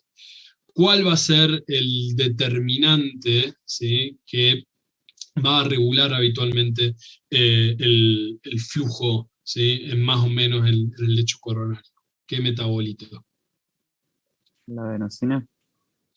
Bien, la respuesta que siempre va a figurar es la adenosina, pero hay uno que es mucho más importante que la adenosina, porque la adenosina básicamente va a ser la que justamente sea el intermediario, así como dijimos, el intermediario químico o neuroquímico para justamente producir, en el caso de la noradrenalina, un aumento de la frecuencia cardíaca. Este va a ser el principal mediador. Pero ¿cuál va a ser el estímulo para esa adenosina? La depresión del ATP. O sea, bien, no, y dicho en otros términos, antes del ATP que viene. ¿La demanda metabólica o también una hipoxia? Bien, hipoxia es la respuesta, doctor, exactamente. La cantidad de la PO2, o la presión parcial de oxígeno intracoronaria. Esto es lo que justamente hace que sí vamos a tener lo que es el flujo sanguíneo miocárdico, y cómo discurre en paralelo al metabolismo miocárdico, ¿sí? Es realmente también una parte importante de saber que la circulación coronaria tiene una correspondencia lineal entre el consumo de oxígeno del miocardio, y el flujo sanguíneo del miocardio. ¿Estamos? Esto se ha visto principalmente en corazones aislados, o sea, ex vivo y en vivo, ¿sí? Entonces prácticamente se establece ciertos números, si quieren tener en cuenta. Cada 100 gramos de tejido cardíaco más o menos reciben 60 a 70 mililitros por minuto de flujo sanguíneo. Y normalmente la extracción del oxígeno de la sangre arterial es del 70 al 80%, ¿sí? Y el miocardio no puede responder al incremento de las demandas metabólicas extrayendo más oxígeno del que extrae. ¿Estamos? Entonces, esto se puede satisfacer en estos incrementos de las demandas de oxígeno aumentando el flujo sanguíneo coronario. ¿Estamos? Entonces, dijimos que en reposo tenemos más o menos 60-70 mililitros minuto de flujo sanguíneo, y en ejercicio, ¿hasta cuánto puede aumentar? ¿Alguien sabe? ¿A 200? Sí, exacto, 200, 250, 300 incluso, ¿sí? Entonces, esto habla sobre mayor cantidad de demanda metabólica, mayor flujo voy a tener, ¿sí? Entonces, la adenosina es justamente el mecanismo metabólico para poder incrementar el calibre de los vasos coronarios. Entonces, el aumento de la actividad metabólica del corazón, ¿sí?, hace que el flujo sanguíneo coronario tenga cierta insuficiencia o disminuye justamente la PO2 miocárdica, da lugar a la liberación de adenosina. Así que tengan en cuenta esta respuesta, porque es correcto lo que respondió el doctor en la pregunta anterior que había hecho, que uno dice adenosina, porque están los libros, la palabra que figura, pero tenemos que tener en cuenta que la adenosina es lo que reacciona ante una modificación en la PO2 arterial de la arteria coronaria. Y esto es muy importante, ¿sí? ¿Qué es lo que hace la adenosina? Va a disminuir, va a difundir, ¿sí?, hacia las células miocárdicas, habitualmente estamos hablando de lo que es la regulación de la perfusión coronaria del ventrículo izquierdo, ¿sí? Activa receptores para inducir la vasodilatación al mismo tiempo que disminuye el calcio de esta manera, haciendo el calcio intracelular, haciendo de esta manera una relajación del músculo liso coronario, y de esta manera hace una perfusión adecuada, ¿de acuerdo? ¿Y qué electrolito habitualmente también hace que, no tanto como otras circulaciones, pero también tenemos la acción del potasio? No tanto como en el músculo esquelético, pero hay ciertas trazas de acción del potasio como regulador del flujo coronario. Pero el más importante es esta interacción de hipoxia-adenosina. Bien. Para ya ir redondeando el práctico, se me perdió.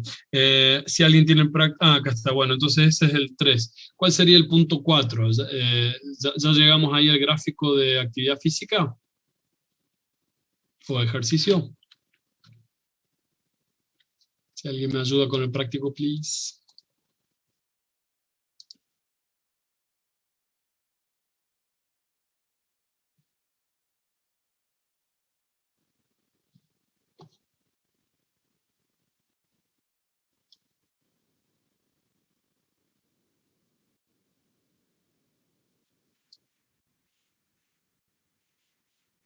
Bien.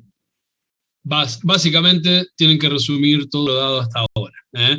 Insisto, estos mapas conceptuales son primero para ejercitar el concepto de mapa conceptual, algo que ya saben que le gusta mucho a la jefa de cátedra, pero por otro lado les queda el concepto para ustedes, así pueden organizar un poco todos estos parámetros y tenerlos más listos para poder reproducirlo el día que se los pida. Entonces el punto siguiente, vamos a pasar al punto siguiente. Bien.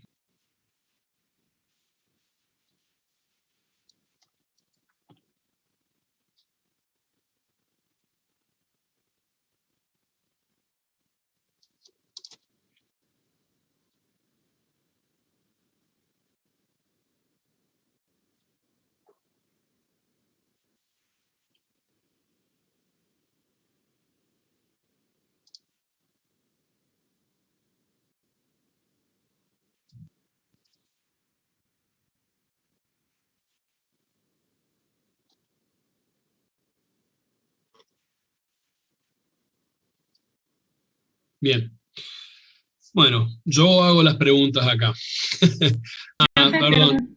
Ahí me dicen que al punto 3 le quedaban 2 puntos más. ¿Cuáles son los 2 puntos más que le quedaban? Sí, son 2 gráficos. Uno que es este que está mostrando ahí. Bien, y otro perfecto. que falta, que muestra en ejercicio en reposo. Bien, sí, me parecía que primero iban esos. Bien, entonces, básicamente, esta es la curva azul, es la curva sigmoidea típica. Me lo copiaron acá, gracias. Bien, entonces la curva sigmoidea azul típica ya la han visto justamente en estas circulaciones especiales que poseen lo que se llaman mecanismos de autorregulación, ¿de acuerdo? Entonces, esto es lo que justamente permite que a un estrés sostenido pero limitado en el tiempo, se pueda llegar a regular para continuar satisfaciendo a un punto constante el flujo coronario total y sin aumentar de manera patológica, si se quiere, la presión de perfusión, ¿sí? Entonces esto es muy importante como para tener en cuenta. Ahora, si tenemos el punto de lo que se llama máxima vasodilatación o el flujo coronario relacionado a este estado patológico, ¿sí? Que sería justamente la curva oblicua roja, entonces acá estamos usando la reserva de flujo coronario, ¿sí? Vamos a usar la reserva de flujo coronario ante la extrema demanda metabólica, que vamos a estar justamente en una situación de estrés o noxa sin poder tenerlo de manera reversible. Entonces esto es justamente la traducción de la dependencia metabólica que vamos a tener, de cómo el corazón puede regular esto, ¿sí? De cómo situaciones normales, y esto es básicamente lo que diferencia un estado fisiológico en donde puedo autorregular mi flujo usando poco o mínimo de mi reserva de flujo coronario, y cómo ésta se va a ir depresionando cuando tengo máxima vasodilatación en una situación en donde en un atleta de altísima exigencia, por ejemplo, ¿sí? Aquellos que hacen el Ironman o algo que mantenga de manera crónica, por eso se está hablando mucho sobre la patología microvascular o cardíaca en atletas de alta competencia que compiten por muchos años de su vida. Pero así, de esta manera, también podemos llegar a tener un estado de shock distributivo, como sucede en la sepsis, cualquier estado inflamatorio que repercuta al flujo coronario, ¿de acuerdo?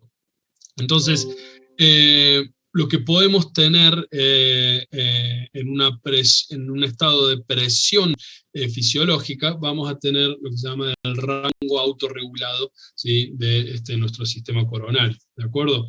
Entonces, cuando vamos a tener un sistema que está absoluta y únicamente regulado por una presión, ¿sí? Entonces vamos a tener una vasodilatación persistente del sistema coronario, y cuando ya se está estableciendo una relación lineal, acá empieza a consumirse mi reserva de flujo coronario, que es finito. ¿Qué quiere decir esto? Que en algún punto se va a acabar, ¿de acuerdo? Entonces yo puedo mantener en estados fisiológicos mi reserva coronaria a niveles constantes, pero en situación patológica, ¿sí? Voy a necesitar de una vasodilatación persistente porque no estoy llegando a cubrir la demanda de oxígeno de un miocardio que está en una situación patológica. Por lo tanto, eso va a terminar en una enfermedad coronaria o metabólica cardíaca. El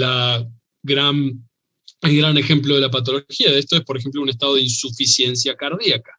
La insuficiencia cardíaca, por diversas causas, eventualmente hace que mi cuerpo esté en una situación de demanda de oxígeno y mi corazón tiene que adaptarse para poder cubrir esa demanda.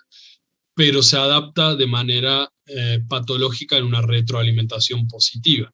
No vamos a entrar en cada una de estas fases, pero básicamente la porción final es una máxima vasodilatación, manteniendo una presión de perfusión que va constantemente aumentando y va utilizando de a poco mi reserva de flujo coronario, ¿sí? Esto es lo que sucede, o al menos es el principio básico de la fisiopatogenia, de la isquemia miocárdica, de la disfunción, ¿sí? Cardíaca, y cómo podemos ver esto en el impacto del flujo coronario, y cómo mientras a menor trabajo que se va exigiendo un corazón enfermo, más voy a tener que utilizar mi reserva de flujo coronario, y hasta un punto donde termina, voy a tener una hipoperfusión al músculo cardíaco. Entonces esto habitualmente incurre en la famosa angina de pecho, ¿sí? Ya que se activan mediadores analgésicos o de producción de dolor. Por eso muchas veces, en la gran mayoría de las personas que van teniendo cada vez disminuidas, o más disminuidas, mejor dicho, la disminución de la perfusión desde la microvasculatura a la macrovasculatura, voy a ir teniendo niveles variables de angina o dolor de pecho, hasta que tengo una oclusión total, ¿sí? Bien. Entonces eso es el análisis de este gráfico. Y luego estaba el aumento del flujo sanguíneo en ejercicio, que eso ya lo cubrimos con la explicación de qué es lo que justamente tiene que suceder durante el ejercicio. Durante el ejercicio físico, la actividad física, que es lo que habla sobre la relación lineal que hablamos sobre la demanda metabólica con el flujo coronario, ¿sí? Entonces esto es justamente lo que sucede en el ejercicio. Y estos son unos lindos gráficos de un experimento de medicina experimental, donde ponían catéteres de analizadores de presiones en arterias de perritos y los hacían correr en una cinta. Entonces vemos cómo justamente tenemos la fase de control, que son los perritos en reposo, y cómo iban aumentando las exigencias de ejercicio, donde tenemos un aumento de la presión aórtica, y cómo justamente el flujo coronario, más específicamente la coronaria izquierda, va aumentando el flujo de mililitros minuto, y cómo justamente el gasto cardíaco representa un aumento de esto, ¿sí? Entonces ven cómo linealmente tenemos tanto la presión de perfusión aórtica, el flujo de la coronaria justamente, y se relaciona sí o sí con el gasto cardíaco. Todo esto de una manera recalcitrante o que se perpetúe sin ningún tipo de corte a ese feedback, habla de justamente la pérdida de flujo coronario de reserva, y nos pasamos a esta línea, ¿sí? A esta línea oblicua. Esto está mal, esto está bien. Bueno, ahora vamos a hablar sobre este concepto de isquemia versus hipoxia. Entonces, ¿se pueden decir que es lo mismo? No, ¿Quién es? sería Sí. una consecuencia de la otra. O sea, la hipoxia sería consecuencia de la isquemia. ¿Están todos de acuerdo? Pueden escribir en el chat si quieren. O Sí, decir. además, cuando nosotros hablamos de lo que es una hipoxia, como tal, no estamos refiriendo solamente a una falta del componente que es el oxígeno. En cambio, cuando hablamos de una isquemia, también estamos hablando de una, ¿cómo sería? Como que merma también el acceso a lo que son todos los metabolitos necesarios para las funciones celulares.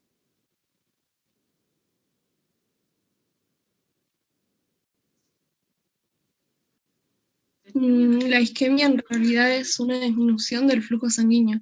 Puede ser, Bien. por ejemplo, por aterosclerosis, como dijo un compañero, o por trombosis. Y ahí Bien, después se doctora. da lo que decía Paula, que se da, en el libro lo nombraba como la necrosis del tejido por la falta esta de los nutrientes y de oxígeno. Bueno, me encanta que se haya dado como esta mesa redonda de estos conceptos, porque es muy importante. La mayoría de ustedes han estado... Sí. Perdón, quería aclararle a la compañera que por ahí esto que decía la necrosis es una causa también de la isquemia, porque por lo que decía el compañero Isaac, cuando, ¿cómo se llama? Cuando tenemos isquemia, que se obstruyen las arterias, no llega oxígeno a los metabolitos y las células.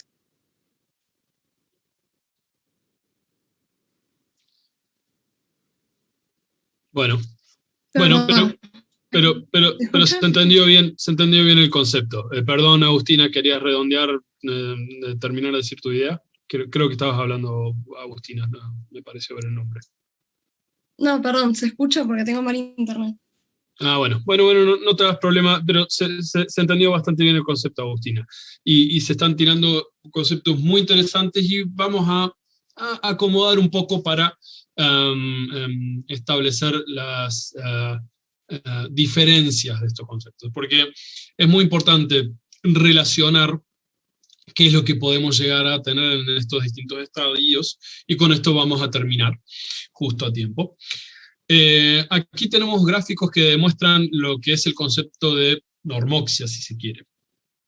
Es decir, tenemos el intercambio de nutrientes que ya dijimos que en mayor medida vamos a utilizar ácidos grasos libres, la glucosa cuando tenemos mayor exigencia, el lactato en el caso de que tengamos mayor cantidad de lactato. Esto va a sendas vías metabólicas para la producción de dióxido de carbono, los elementos oxidativos del cual vamos a obtener la energía que junto con el aporte de oxígeno va a producir el ATP necesario para la biodisponibilidad de calcio en el miocardiocito y eventual contracción. Isquemia se refiere a cuando tenemos una reducción de flujo sanguíneo en un tejido u órgano, ¿de acuerdo? Entonces, bien, doctora Mónica, dice ahí, exacto. No solo disminuye el oxígeno, sino también los nutrientes. Y ahora vamos a hablar sobre qué son los radicales libres que mencionas ahí. Entonces, esta entrega de sustratos para el metabolismo energético, sobre todo prestando atención a lo que ya hablamos de los ácidos grasos y glucosa, también disminuye la oferta de oxígeno para crear justamente condiciones de hipoxia. ¿De acuerdo? Entonces me gustó cuando uno de ustedes menciona que sí, una es consecuencia de la otra. ¿Bien? Entonces, si vamos a tener una disminución de lo que entrega estos sustratos, uno de ellos va a ser justamente la disminución de oxígeno. Y ahora, más adelante, ¿sí? Para terminar de redondear qué es lo que justamente pasa en este nivel, o la vulnerabilidad del miocardio con la injuria isquémica, vamos a ver cuál es el punto en el cual llega a la necrosis, donde directamente vamos a tener pérdida total de la funcionalidad celular por muerte o pérdida de funciones, ¿de acuerdo? Bien. El corazón entonces requiere que mantenga esta oferta constante y sustancial de ATP para que pueda mantener la función, sobre todo, de los canales iónicos, que llevan a la repolarización y despolarización de la membrana, lo que es el control de los iones intracelulares, básicamente el calcio para que regule la contracción, y esto lleva al trabajo realizado para el aparato contráctil, ¿sí? Que es lo que venimos poniendo como el objetivo final de la vida metabólica.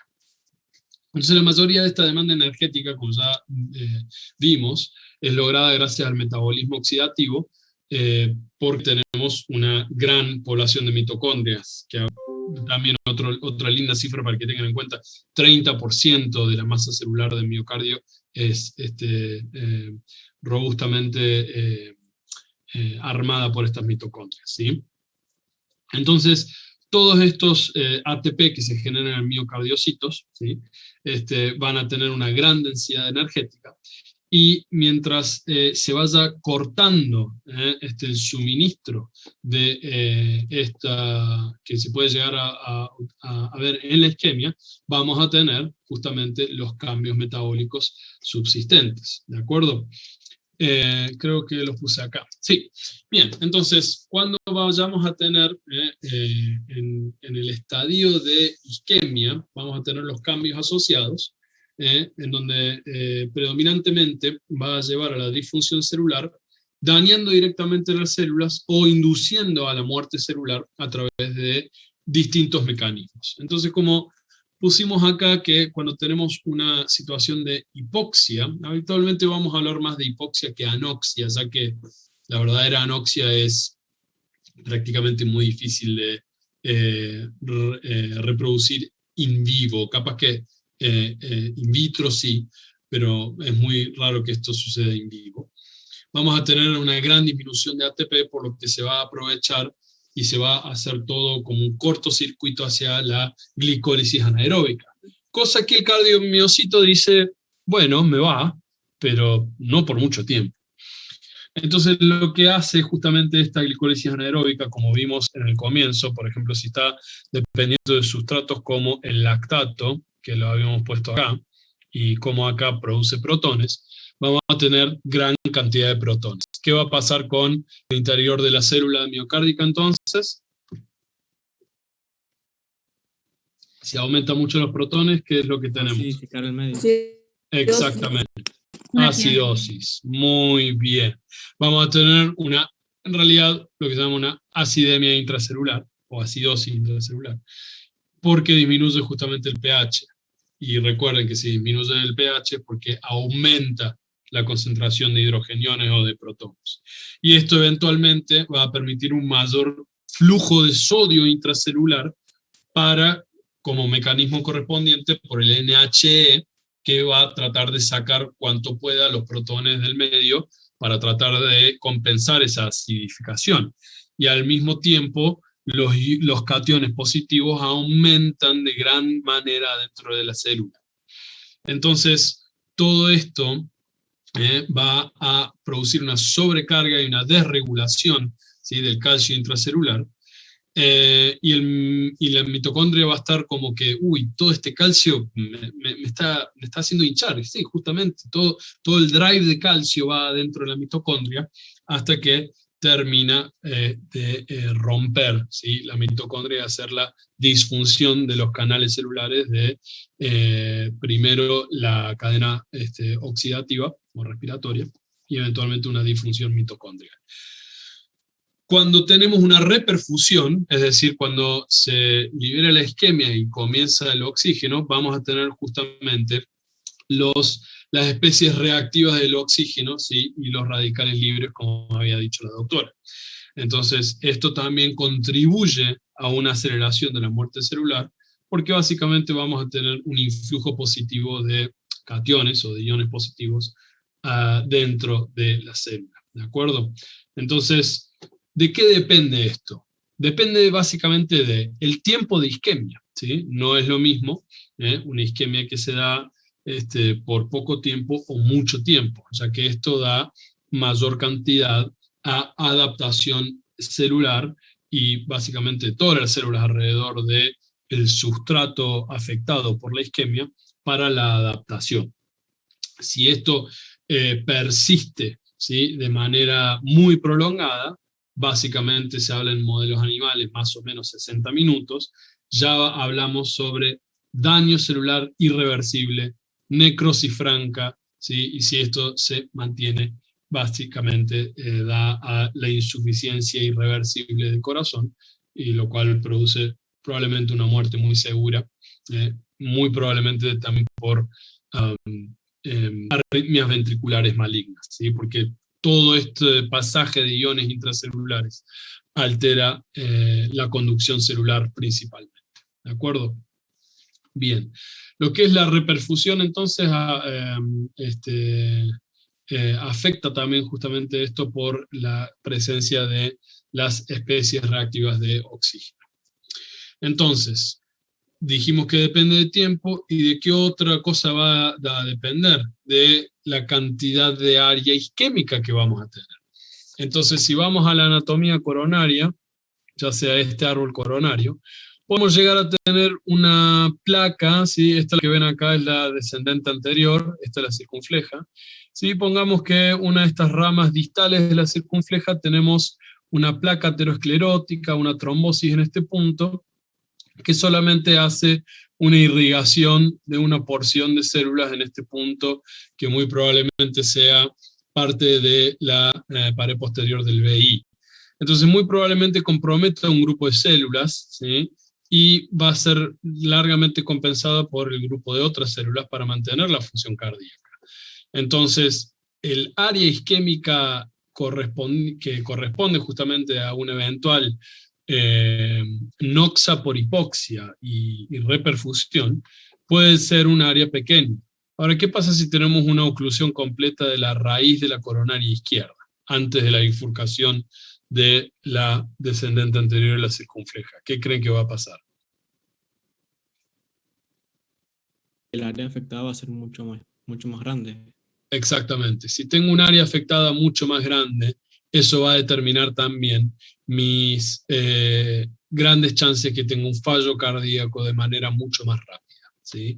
Entonces, podemos tener una lesión que cause una isquemia donde la lesión sea solamente del 60%, del 30%, al revés, que la luz sea 70% por una lesión del 30%. Si se mantiene esa isquemia en el tiempo, voy a perder funcionalidad poco a poco. Pero si yo voy a tener una lesión de placa, donde en muy poco tiempo voy a tener una lesión del 80-90%, es decir, teniendo una luz del 10 o menor al 20%, voy a tener un área isquémica mucho más afectada. Así que en lo que hacen mis colegas de adultos, especialistas en cardiopatía isquémica, tienen este gran axioma, tiempo es miocardio, ¿sí? Entonces, más tiempo tardo en diagnosticar una aterosclerosis coronaria o una enfermedad coronaria isquémica y no doy justamente caso a ciertas señales que pueden llegar a estar hablando de injuria miocárdica por patología coronaria, más daño voy a tener eventualmente. Y si yo tengo necrosis, y acá está el punto, ya que ha saltado este concepto cuando estábamos debatiendo el tema de isquemia e hipoxia, si tenemos necrosis celular, ya no se vuelve de la necrosis. La necrosis es muerte celular. Esa célula no va a funcionar más. Si tenemos isquemia, tenemos distintos grados donde la reperfusión puede ayudar y no necesariamente ir a una muerte celular, pero sí a una disfunción, ya que vamos a tener un miocardiocito acidótico, y eso no va a funcionar como el resto. Entonces hay distintos conceptos sobre injuria miocárdica y distintos grados sobre cómo puede llegar a afectar globalmente nuestra función cardíaca, ¿sí? Entonces eso es importante tener en cuenta sobre los mecanismos que van a participar, y esto es casi común a la mayoría de las células, ¿sí? Si van a estudiar flujo sanguíneo cerebral, una isquemia cerebral, o que eventualmente lleva una noxa por hipoxia cerebral, también pasa algo muy similar, ¿sí? Hay un acúmulo de calcio o sodio intracelular. Esto justamente altera, ¿sí?, todo el concepto que ya han visto de potencial de acción, y esto es lo que justamente dispara, en algunos casos, por ejemplo, descargas nerviosas o de manera epiléptica, y eventualmente, ¿sí?, la necrosis de esa neurona que no va a poder conducir el impulso eléctrico. Bueno, lo mismo pasa, no exactamente lo mismo, pero algo muy similar pasa en el corazón. Si bien no son neuronas los miocardiocitos, recuerden que, ¿qué es lo que hay uniendo entre cada miocardiocito? Uniones GAP. Bien, Sí. Estas uniones GAP son las que justamente hacen la sincronización de la conducción cardíaca. Entonces, mientras más parches de células necróticas o disfuncionales tenga, más anomalías de conducción cardíaca voy a tener, ¿sí? Entonces, esto es un poco lo que resume los criterios básicos o conceptos básicos de lo que es la fisiopatogenia de una lesión hipóxica, que básicamente en el miocardiocito se va a tratar sobre un área de disminución de riego sanguíneo, que es justamente el concepto de isquemia. ¿Preguntas sobre esta en particular?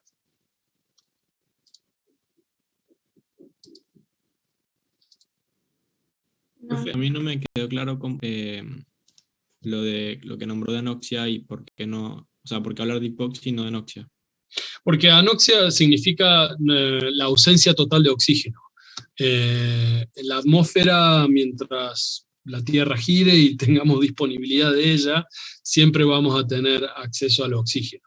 Entonces, es justamente muy importante, ¿sí?, medir la disminución de la presión parcial de oxígeno. Esta nunca va a llegar a ser un cero absoluto, pero sí vamos a tener condiciones patológicas de disponibilidad de presión parcial de oxígeno para justamente la nutrición celular. ¿Sí? Todo nuestro cuerpo trabaja en aerobiosis y tiene un umbral anaerobiótico según la localización de la lesión, o la localización en donde tenemos una menor oferta de oxígeno. Entonces, si bien el concepto de anoxia la podemos referir a ciertos experimentos in vitro o ex vivo, in vivo nunca vamos a tener una verdadera situación de anoxia. O al menos podemos decir que si tenemos una anoxia total, podemos hablar de fallecimiento. directamente. Entonces, creo que es más importante determinar que lo que va a motivar la disfunción celular, y más específicamente y mucho más sensiblemente en el miocardiocito, es una situación de hipoxia, ¿sí? Y que esto a su vez determina cómo va a estar regulado el flujo coronario. Básicamente se traza un gran paralelo en lo que son los mecanismos de mantenimiento metabólico del miocardiocito con las exigencias del flujo coronario. Eso es uno de los puntos que quiero que se lleven después de esta que van a justamente llevar a la condición de normoxia, ¿sí? Que es lo que justamente necesita el miocardiocito para funcionar, y cómo es la entrega de esta a partir de la regulación del flujo coronario, y cómo esta es regulada durante los distintos estadios del ciclo cardíaco, tema que vamos a ir viendo a continuación. Bueno, y con esto terminamos, así que dudas y preguntas, los que quieran, no tengo ningún problema en quedarme más tiempo.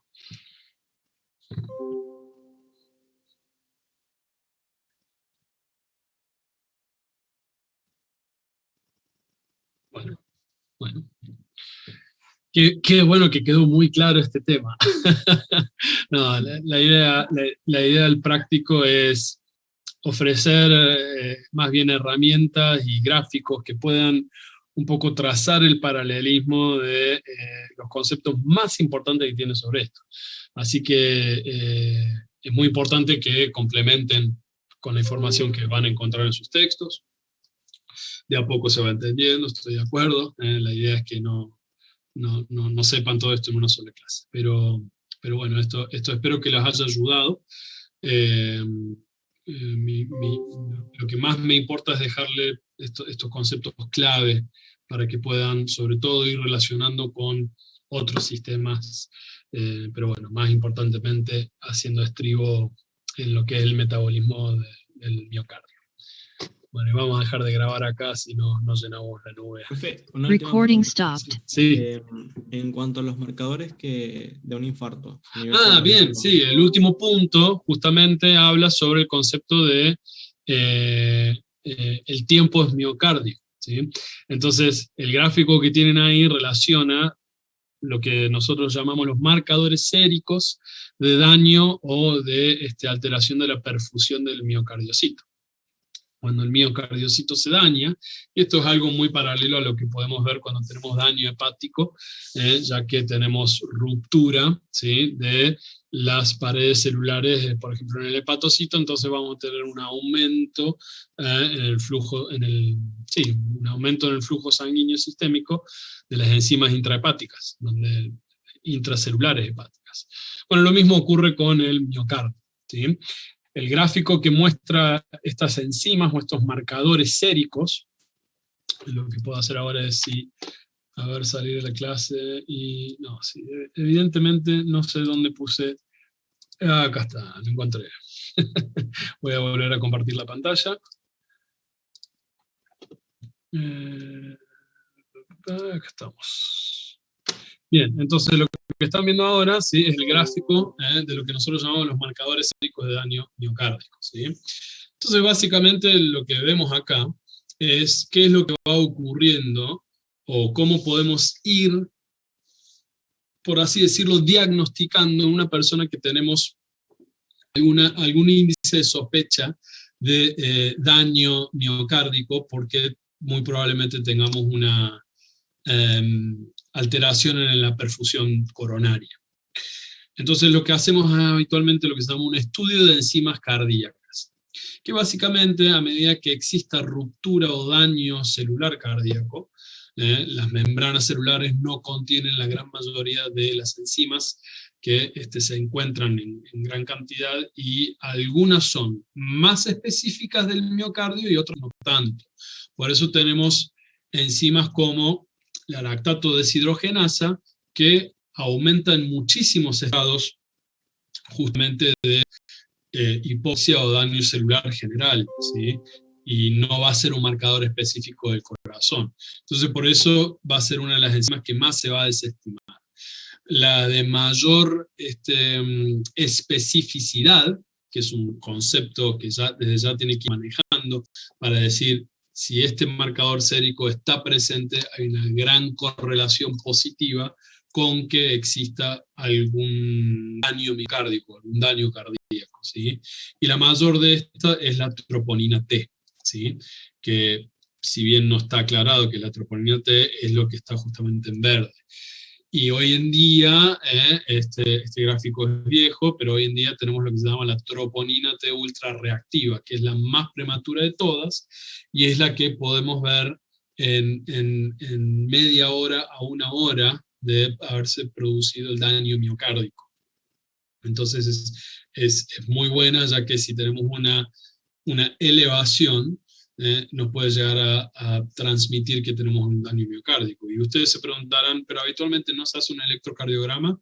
Sí, hacemos un electrocardiograma, pero estas enzimas séricas o enzimas cardíacas son más prematuras que los cambios isquémicos que podemos ver en un electrocardiograma. Voy a tratar de cubrir algo de esto cuando hablemos de electrocardiograma, pero ya desde cubriendo la parte normal, me toma mucho tiempo, pero por ahí podemos hacer un tiempo de descuento para la clase que viene y les puedo comentar cómo son los cambios que se manifiestan en el electrocardiograma, ¿sí? Básicamente lo que habla esto es sobre, mientras más tiempo transcurre, mayor liberación de enzimas globales vamos a tener y podemos estadificar cuánto tiempo lleva infartado o isquémico el músculo cardíaco de dicho paciente, ¿sí? Entonces ahí sabemos también la posibilidad pronóstica de esto, ¿sí? Entonces si los marcadores de estas enzimas nos dan desde el tiempo de inicio más de 30 horas, muy probablemente no se pueda salvar mucho músculo cardíaco de ese paciente.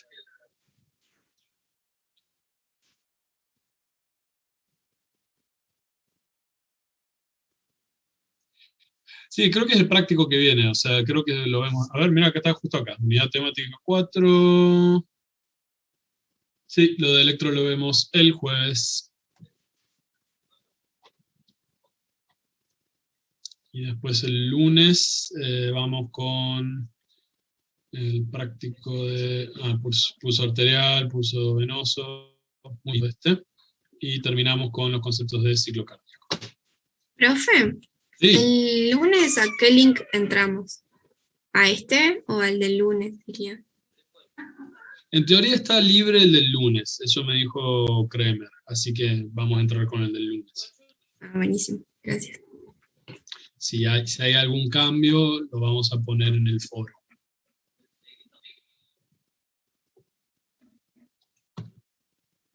Bueno, muy bien, 2 minutos más antes que...